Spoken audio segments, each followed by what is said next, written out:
Salut à tous. Alors aujourd'hui, on va vous faire une petite un petit horizon de tout ce qui s'est passé à Marseille avec la bombe Boudjelal. Voilà, c'est tombé ce matin, c'est tombé vendredi matin. L'info comme quoi Mourad Boudjelal serait l'homme qui pourrait sauver l'Olympique de Marseille. Alors pour en parler, Constant Vichrek, on va commencer par toi, journaliste foot mercato. Comment ça va?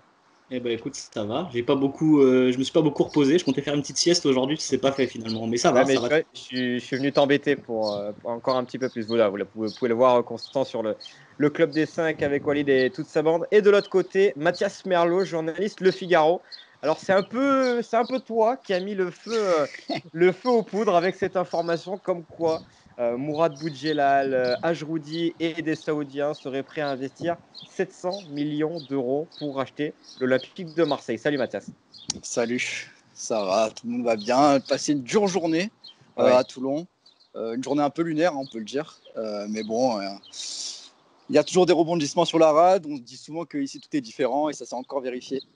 Exactement. Alors, comme voilà, j'allais commencer par ça, Constant. C'est vrai qu'on a eu encore une journée un peu folle, comme seul l'OM peut nous l'offrir. Hier, on était à savoir est-ce que Lucas Perrin allait être un titulaire indiscutable l'année prochaine, et on se retrouve là aujourd'hui avec, on a l'impression que c'est quasiment fait. On va décrypter tout ça, mais avec une info incroyable. Ben, tout ce qui s'est passé est incroyable. Effectivement, hier, on était sur du calme plat, et effectivement, voir un marasme ou une sorte de pessimisme sur l'année prochaine.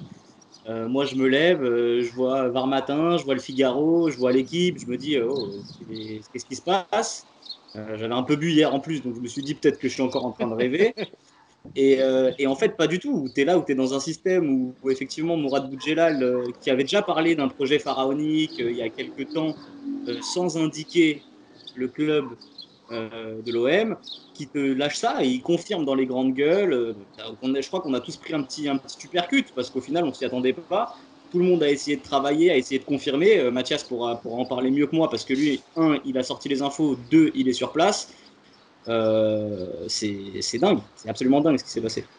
Alors Mathias, raconte-nous un peu cette ambiance à la conf, parce qu'on l'a tous vu, on a vu la conf filmée par Var Matin, on a l'impression que c'était totalement improvisé.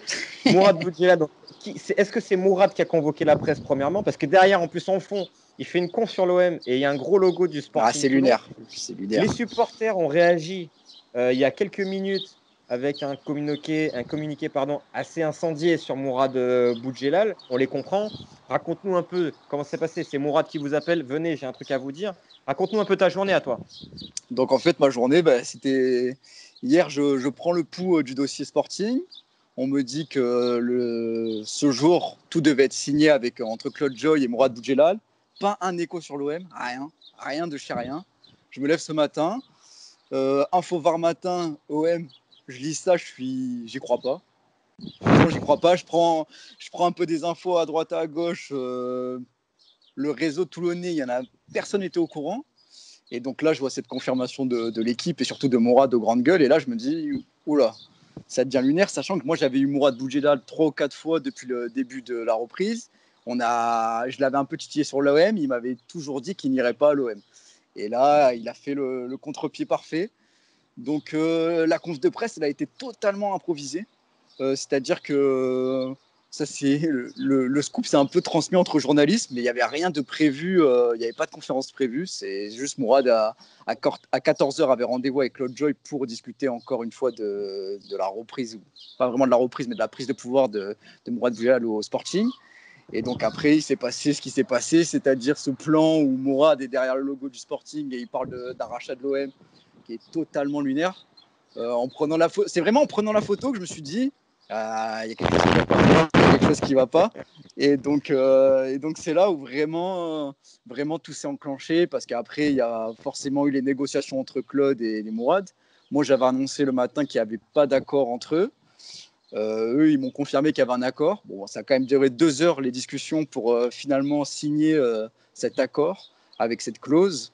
Et donc voilà, comme ça s'est passé. Après, Mourad et Claude sont revenus dans les médias et Mourad a dit en gros que son plan B était le Sporting et son plan A était l'OM. Mais est-ce qu'on sait pourquoi d'un coup Mourad Boudjelal arrive là-dedans? Comment est-ce qu'on ça on le sait pas encore, ça va sortir.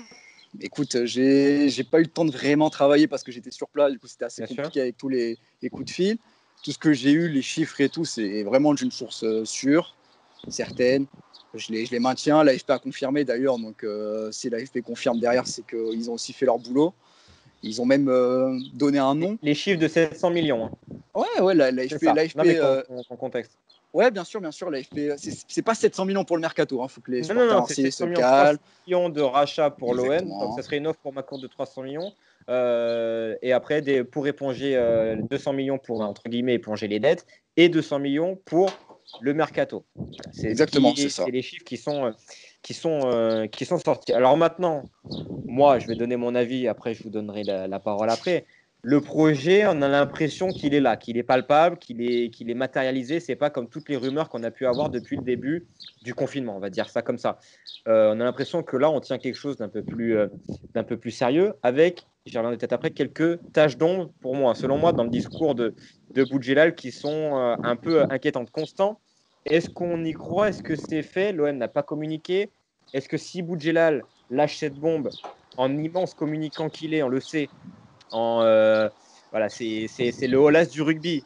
Pour faire court, pour ceux qui connaissent peut-être pas Boudjelal, il ne dit jamais rien pour rien. Comment on doit l'interpréter? Si tu dois t'adresser à tout cette team OM enflammée depuis une dizaine d'heures là. Alors moi j'ai plusieurs points à relever. Le premier, c'est est-ce que Mathias, tu me permets de te citer dans l'excellente interview que tu as faite de Mourad Boudjelal aujourd'hui, il dit quelque chose que je vais vous lire. Imaginons dans le pire des cas, l'opération avec l'OM du coup va se faire sur 2-3 mois. Si elle doit aller au bout, ce qui est probable. C'est ce qu'il dit.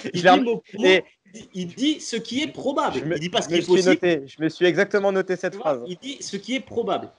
Maintenant, alors il y a toujours, quand il y a une info comme ça qui sort et que en plus l'un des principaux concernés, enfin je veux dire Mourad Boudjelal est concerné, donc il en parle, il y a toujours trois hypothèses. La première, c'est fait.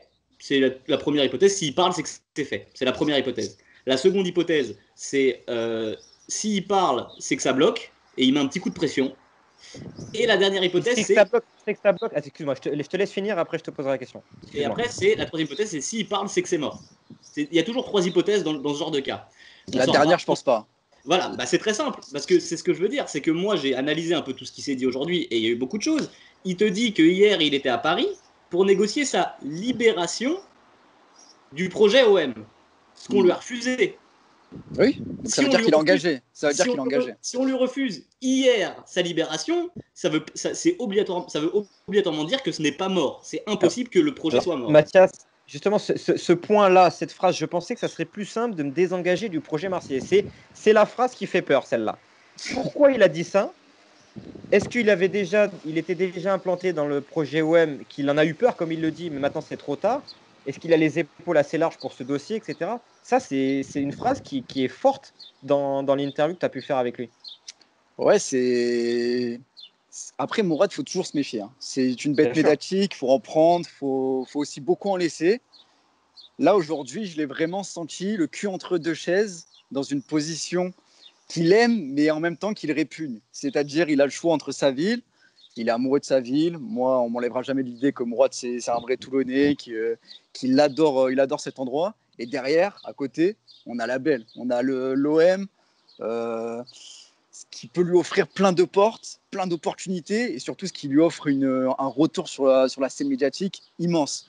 Ce que je pense, honnêtement, c'est que je ne pense pas qu'il a essayé de se désengager.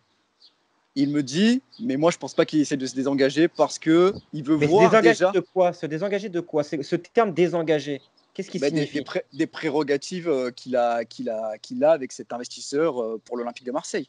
D'accord. C'est ça. Il voulait voir s'il pouvait se désengager de ce projet-là. Moi, je ne pense pas qu'il a essayé de se désengager. Ça reste mon avis. Ce n'est pas une info. C'est l'intuition que j'ai parce qu'il est curieux. Il veut aller au bout. Il veut faire l'offre. Il veut voir si McCourt va lâcher. Et si McCourt lâche, c'est le roi du pétrole. Mourad, il prend la présidence de l'OM. Il s'offre une troisième vie, une troisième jeunesse. Ce serait pour être président? Je pense. Il dit qu'il est porteur du projet. Pour moi, si tu es porteur, tu vas pas porter les bouteilles d'eau une fois que c'est toi qui as amené l'argent à la banque. Je crois qu'il a confirmé. Je crois qu'il a confirmé que c'était pour être président, il me semble. Alors, dans les GG, il a utilisé le mot président. Ensuite, pendant la il le dit pas, il répète parce qu'il y a une première question, on lui repose la question, il répète 2 fois, je suis porteur de ce projet OM. Voilà, c'est 2 mots différents dans 2 médias différents. Après, je sais pas vous les gars, mais si vous portez un projet demain de cette ampleur-là, ah ben, bien sûr. Sachant qu'il a déjà évoqué un directeur sportif plus ou moins, avec Louis Acariès. Vous l'avez vu l'info. Directeur sportif, je suis pas sûr. Hein. Ouais, il travaillerait avec lui. Ça aussi, le nom d'Acariès, il y a des mecs heureux, il y a des mecs un peu moins satisfaits de ce nom aussi. Constant, je ne sais pas quel est ton avis sur Acariès, mais il a un passé avec l'OM, des bonnes choses, des mauvaises choses. Qu'est-ce que tu peux nous dire déjà sur Acariès, son passé à l'OM? Est-ce que toi, tu le verrais d'un bon oeil? Louis Acariès, à la base, c'est le milieu de la boxe. Là, il a une sacrée droite. Là. Voilà, à la base, c'est le milieu de la boxe. Et ce qu'il a fait à l'OM, surtout, c'est surtout, il apparaît à 2 moments précis. C'est pour ramener Pape Diouf. Il a évoqué ça d'ailleurs. Et le second moment, c'était juste avant de ramener Pape Diouf. C'est parce qu'en fait, le club était tellement en bordel. C'est une époque où en plus il y a le retour de Tapi en 2002, du Biton, ça ressemble à rien. Et lui, ce qu'il fait, c'est qu'il fait un audit du club et il trouve des solutions pour mettre le club sur des nouvelles bases.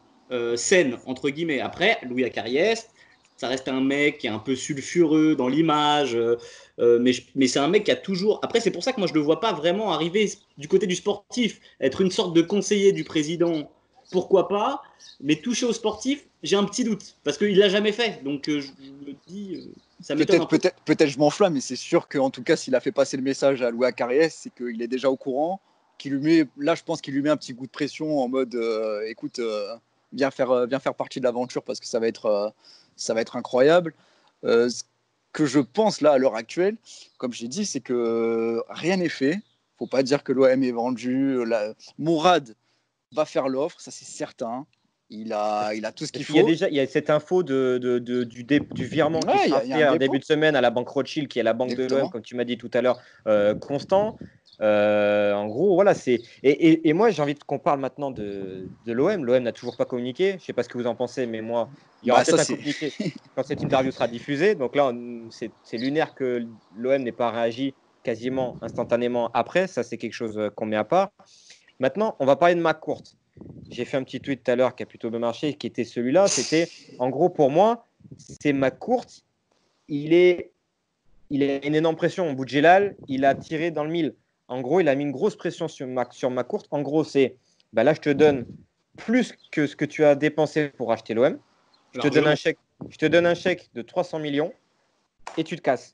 Tu me laisses 100%. Après, il y a quand même des pourcentages qui sont à Kirill Dreyfus. Ça aussi, les 100%. Et la question, c'est compliqué. La question que je me pose justement par rapport à ces 100%, c'est quand Mourad en parle, est-ce que c'est 100% des actions de McCourt, enfin des actions départ, je veux dire, pardon, de McCourt. Ça, c'est il dit de l'OM. Il dit de l'OM. Hein. Ouais, mais je pense pas. Je pense que honnêtement, le pourcentage de Kirill Dreyfus, il est vraiment symbolique. Hein, c'est un truc. Bien sûr. C'est symbolique, quoi. Il a pas voix au chapitre, Kirill. Donc pour moi, c'est un peu bidon, ça. Les 5% de Kirill, ils représentent que dalle. Moi, comme je l'ai ressenti, c'est que moi, c'est 100%. C'est que Mourad, il vient pour reprendre tout le club. Il vient pas pour.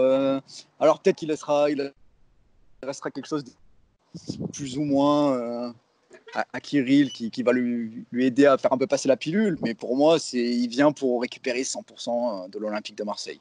S'il y arrive. Et donc je disais, McCourt, donc c'est soit il accepte le billet, soit il peut refuser.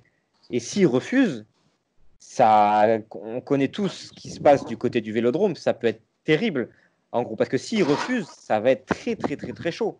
Je ne sais pas ce que vous en pensez, mais j'ai l'impression que là, il a même plus le choix. J'ai l'impression qu'il est quasiment obligé d'accepter. Si tout ça est vrai, je ne mets pas en doute vos informations, les gars, mais ça a l'air d'être tellement vrai qu'on va imaginer que tout va se mettre en place, mais il est obligé d'accepter, non?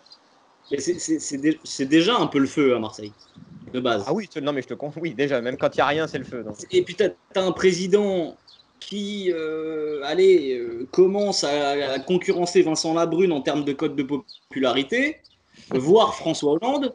Ça commence à faire beaucoup. le Vélodrome, le seul avantage de notre ami Franck McCourt, c'est qu'a priori, il n'y aura pas de supporters, beaucoup de supporters, avant un long moment. Donc, dans le stade, j'entends. Dans le stade.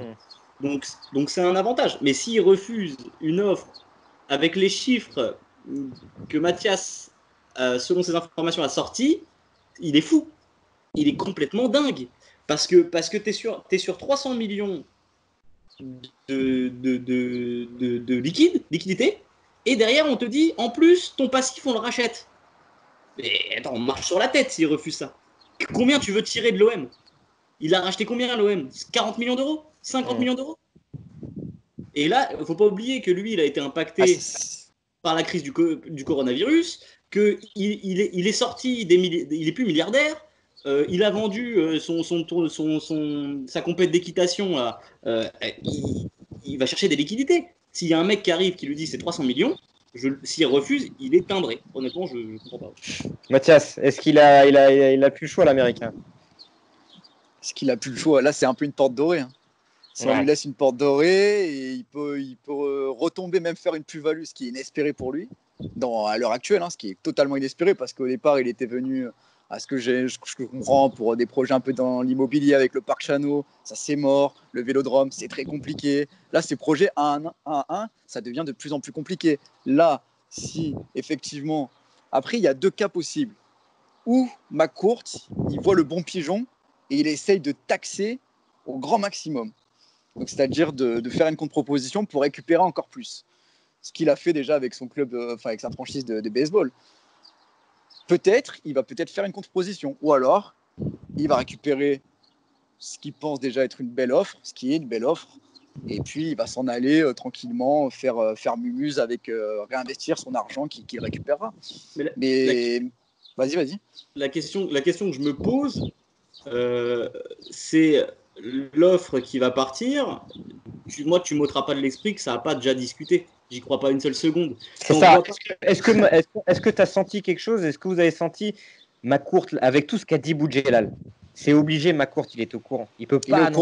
Il est au courant, c'est sûr. Bien sûr qu'il est au courant. T'envoies pas 300 millions dans la plaine comme ça n'existe pas, ça. Il est au courant, et même Mourad nous l'a confirmé, son entourage est au courant. C'est bien évidemment qu'il est au courant. Il le sait. Après, ils vont rentrer en phase de négociation. Ça peut durer plusieurs mois parce que Mourad l'a dit, parce qu'il peut y avoir des désaccords sur certains points comme les pourcentages. Peut-être Macron voudra garder quelque chose, peut-être Kirill voudra garder le sien. Donc ça aussi, c'est à discuter, et ça peut prendre encore du temps. Mais justement, vas-y. Ça peut prendre du temps. Constant, point avocat. Ouais, point avocat. Qu'est-ce qui peut se passer là concrètement dans les semaines à venir? Et comme le disait Mathias, ça peut prendre du temps. Combien de temps ça peut prendre? En fait, ça dépend quel est le... J'ai appelé donc des avocats d'affaires d'une grosse boîte parisienne, et je leur ai demandé comment ça fonctionnait. Parce que moi, déjà, je voulais savoir si c'était fréquent qu'on mette sur un compte d'une banque d'affaires reconnue mondialement comme une banque d'affaires de fusion-acquisition qui est Rothschild. Est-ce que c'est fréquent de mettre 700 millions d'euros sur un compte, sachant qu'il n'y a pas eu de discussion, qu'il n'y a pas d'idée, qu'il n'y a rien, qu'il n'y a personne qui a discuté avec personne? On m'a répondu, c'est pas fréquent. Ça arrive, certes, c'est pas la première fois que ça arrive, mais c'est pas si fréquent que ça. Après, j'ai demandé, et après on m'a ajouté, alors la question c'est qui fait sortir cette info? Mathias, je te demanderai pas. La banque, c'est peu probable, donc c'est en général les acquéreurs qui sortent cette info, qui se laissent fuiter ça. Alors pourquoi? Moi, on m'a dit, en général, quand on fait ça, c'est de la com, c'est pour montrer les muscles. Mais attention, dire c'est de la com pour montrer les muscles, ça signifie pas que c'est faux. Ça signifie qu'ils l'ont fait. Et qu'ils mettent un petit coup de pression en disant, nous, on a mis les garanties bancaires, on les a posées. C'est ça. Et après, ça dépend, en fait, pour l'offre en question, ça dépend qui va arriver donc lundi ou mardi, d'après Mourad, si je dis pas de bêtises. Ça dépend à quelle étape on est. C'est-à-dire que est-ce qu'on est sur une offre un peu formelle comme ça, ou est-ce qu'on est c'est-à-dire qu'il y a des dates limites pour des dépôts d'offres. Donc est-ce qu'on est dans une offre formelle où on envoie et on voit ce qui se passe, ou est-ce qu'on est sur de toute façon tu as une deadline pour déposer l'offre qui doit être, je sais pas, on est le 26 aujourd'hui, donc on sera le 28 ou le 29. Est-ce que c'est le 1er juillet, est-ce que c'est le 30 juin, j'en sais rien. Et après, ce qui peut se passer, c'est simple, c'est le club, si l'offre est acceptée, entre guillemets, on entre en négociation exclusive qui peut durer un petit moment. Alors que ça peut être 1 mois, 2 mois, 3 mois, ça dépend. Ça dépend des conditions. Si les conditions de McCourt sont levées par les futurs acquéreurs, ça peut aller plus vite. Ça peut durer 1 mois. Et après, on rentre dans ce qui est la phase de closing. Et donc là, effectivement, c'est de la paperasse, on signe, on fait les virements. Et vamos. Mais faut pas oublier que. Regardons, parce que regarde, qu'est-ce que tu reprends le rachat de McCourt? Dès qu'il y a eu une phase de communication, il y avait déjà beaucoup de choses faites en amont. Ouais. Mathias, est-ce que tu penses que là, il y a une énorme sortie médiatique avec des chiffres, un nom, Ajroudi qui est sorti, plus un fonds d'investissement saoudien, le dépôt à la banque Rothschild, c'est énormément d'informations. Et on sait que dans des énormes négociations comme ça, faire fuiter des infos, c'est jamais bon pour les négociations. Après, bon, il y a Romain Molina qui s'est fendu d'un tweet que j'ai beaucoup aimé. Un bon business, c'est un business direct. Je sais pas quoi, je sais plus ce qu'il avait mis Discret. Non, distrait, il a mis. Ouais, je crois. Et est-ce que tu penses qu'il y a eu déjà beaucoup de négociations avant, beaucoup de choses réglées en amont avant cette sortie, ou alors c'est le point A du projet de rachat qui s'est passé aujourd'hui? Depuis que j'ai eu Mourad au téléphone sur la question du rachat du Sporting, ça dure quoi, depuis 2 ou 3 mois déjà, ça fait bien, je dirais 3 semaines qu'il me dit qu'il est sur un projet pharaonique. D'accord. Pharaonique. Mais moi, j'étais loin de penser. Il aime bien ce mot. J'étais loin de penser que c'était l'Olympique de Marseille, parce qu'il y avait aussi le projet Atlético de Marseille, qui ça est une info sûre. Certains, il y a eu des négociations pour faire un club de football à Aix. Mais quand il disait pharaonique, moi je m'attendais à un club de Ligue 1, mais pas l'OM. Donc ce que je pense, c'est que oui, il y a eu des discussions déjà. Je le pense. Après, tout ce que je sais, c'est que hier, ça a discuté toute la nuit au Georges V. Ça a été confirmé par plusieurs sources, c'est certain. Mourad est allé pour se faire désengager d'après ses mots, mais moi je pense qu'ils sont allés pour discuter. Après, je ne suis pas dans les secrets des dieux, je n'étais pas à la table de négociation. Je ne sais pas ce qu'ils se sont dit hier soir. Tout ce que je sais, c'est que Mourad était très fatigué. Donc, à mon avis, il a passé une courte nuit. Moi, je pense que c'est quand même pas mal avancé. Vous voulez des dates, les mecs? Ça vous intéresse, les dates? Après, pour moi, la date, tout dépend. C'est pour ça qu'ils ne l'ont pas révélé. Tout dépend de la clause qu'il a avec le Sporting. C'est pour ça qu'ils n'ont pas voulu dévoiler. C'est que nous, on a insisté pour avoir une date sur la clause du Sporting, si elle était de 1 mois, 2 mois, 3 mois, 4 mois. Et ils n'ont rien voulu lui dire. Donc ça veut dire que la clause, c'est peut-être le temps que prévoit Mourad qu'il faudrait pour racheter l'Olympique de Marseille avec un propriétaire. Ce n'est pas Mourad qui l'a racheté directement, avec un investisseur. Mais pour revenir à ce qui s'est passé avec Franck McCourt, Margarita Louis Dreyfus met le club en vente le 13 avril. Elle confirme la vente à Franck McCourt le 29 août. Et l'OM passe officiellement dans les mains de Franck McCourt le 17 octobre. On a donc 1 mois et demi. Mais il n'y en a toujours pas eu de confirmation de la vente de l'OM. Parce que ce que je veux dire, moi, ce qui me semble bizarre, c'est que moi, ce timing, c'est que Hérault aussi devait être au courant. Il doit être au courant de tout ça. Mais pourquoi tu crois qu'ils foutent rien à l'OM? Non, mais attends, il y a quand même eu une annonce. Non, mais il y a quand même des sorties médiatiques de Jacques-Henri Hérault, de plus en plus ces derniers temps, ce qui était bizarre. Il nous fait cette lettre sur LinkedIn comme quoi il recherche un nouveau aide de football. Puis il va y avoir toute une restructuration dans le board de l'OM. À quoi bon faire tout ça si tu sais depuis quelques semaines qu'il y a cet énorme projet de rachat? C'est ça que je trouve bizarre, c'est qu'on a d'un côté la situation actuelle de l'OM qui est cette restructuration à bas coût et en signant tous les jeunes, et de l'autre côté, tu as Boudjelal, Ajroudi et ses Saoudiens qui veulent mettre 700 millions. C'est quand même compliqué. Si juste je peux faire une précision par rapport à ça, moi j'ai parlé à Mourad en off après la conf de presse. Il m'en a dit un peu plus sur le projet. Il compte sur la formation. Donc tout le travail entrepris, il compte sur ça. Lui, son projet... Ah, il m'a pas donné non. Il a dit qu'il faudrait forcément des bons joueurs. Mais ça veut tout et rien dire. Mais pour Mourad, ce qui est important, il n'y aura pas de Champions Project, de bêtises comme on a pu entendre. Ça sera un projet méditerranéen. Sur l'ensemble de la Méditerranée. C'est-à-dire compter le Maghreb, vous comptez toute la côte aussi espagnole. Il dit que ça représente 500 millions de personnes. Il veut faire. il veut faire le plus grand club de la Méditerranée. Voilà, tout simplement. Il a dit, juste ce qui est emmerdant, c'est qu'il y a le Barça, quoi. C'est vrai. Ce que tu dis, Thomas, c'est qu'il cherche un head of machin, là. Mais quand Margarita met l'OM en vente le 13 avril, Gunther Jacob est nommé le 23 juillet. Et je ne rigole pas, c'est vrai. Le 23 juillet. Raison. Donc, un mois avant la vente officielle, tu nommes un directeur sportif. Après, ils sont obligés de prévoir. Regarde, admettons que l'offre, elle arrive, que ça négocie, que ça capote. T'es en juillet, t'as plus de structure, t'es obligé de prévoir. Mais pourquoi ils ont personne? Tu vas me faire croire que l'OM galère autant à trouver un directeur sportif? Ils sont au courant depuis octobre que Zoubi y part. Hein. C'est là où ça me perturbe. Tu vois. Et moi, j'ai juste quelque chose qui me perturbe beaucoup. Il est où le démenti de Jacques Henriero? Ah bah il y en a pas. Hein. Il dort. Non, mais même avant même le démenti du club. C'est ça. Il n'y a pas de démenti. Donc ça veut dire s'il n'y a pas de démenti, il a toujours démenti. Il a toujours démenti, le club n'est pas à vendre, le club n'est pas à vendre. Dès qu'il y avait Ben Talal qui était sorti, le club n'est pas à vendre. Là, il est sorti une bombe qui fait la une de tous les médias, on peut le dire. Hein. L'équipe, le Figaro, tous les gros médias sont sur le dos. Winamax FC. Donc Winamax FC. et donc, on me fait croire que Jacques-Henri Hérault ne dément pas. Ouais, on est d'accord. Ne dément pas. Juste pour finir, dernière question, les gars. Peut-être plus pour toi, Mathias. Après, forcément ton avis constant. Moi, Boudjelal et l'OM, on a l'impression que ça peut être un joli mariage. On peut avoir quelque chose d'assez explosif. On peut avoir une grande gueule comme peut-être l'OM mérite ou doit avoir. On a un mec qui connaît déjà l'univers du sport. Certes, c'est le rugby, mais on sait que c'est un grand passionné de sport, Mourad. Ce qu'il a réussi à faire avec Toulon, moi, en tant que supporter de l'ASM Clermont-Auvergne, je sais très bien ce qu'il a réussi à faire.